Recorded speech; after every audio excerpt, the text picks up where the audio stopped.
Hi, I'm Mina. I am an AI policy program manager at Mozilla. And what does human-centered technology or human-centered AI mean to you? Oh man, I don't know. Gosh. I'm going to hit you with the highest level, most complex Yeah. question all at once. No worries. I just have to think about what exactly I want to say here. Yeah. Well, to me, I think it's about technology that puts people first. So if people actually want it or not, I think especially with AI, a lot of things are sort of thrust onto users without care for whether the users actually want it. And so that's kind of that's my North Star when I think a little bit about human-centered tech.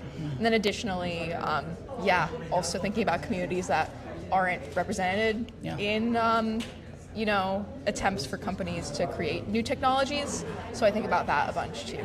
Yeah, your answer is making me think. We have a colleague who's named Stevie Chancellor and wrote a paper called "Who is the Human" in Human-Centered AI, and that's just something that it made me think of. But on that, is there anything that you think we should be talking about in the world of technology that we're not right now? Sure. I mean, this doesn't represent my employer, Absolutely. Absolutely. But I think we should really start to untangle a bit more the relationship between big tech and large corporations here in the U.S. and their sort of monopolistic tendencies. Additionally, their relationships with defense contracting, etc. That to me is kind of something I've been thinking a lot about in my personal time. Yeah. On the flip side of that, of something, maybe an ideal future for technology, or a future for technology that you would really love to see, whether it's 5 years, 10 years, or 100 years in the future, what does that look like to you? I don't know. I mean, I have to think about this. Yeah, let me think about it a bit. An ideal world? Yeah. Or a more ideal world. A more ideal world, at least from what I'm seeing now, is maybe less of a disparate impact, globally. So a lot of these AI technologies require huge amounts of water. They're really bad for the environment in many cases. And so my hope is that maybe we can start to unpack a little bit AI's environmental disparate impact globally. Maybe that's one. Yeah.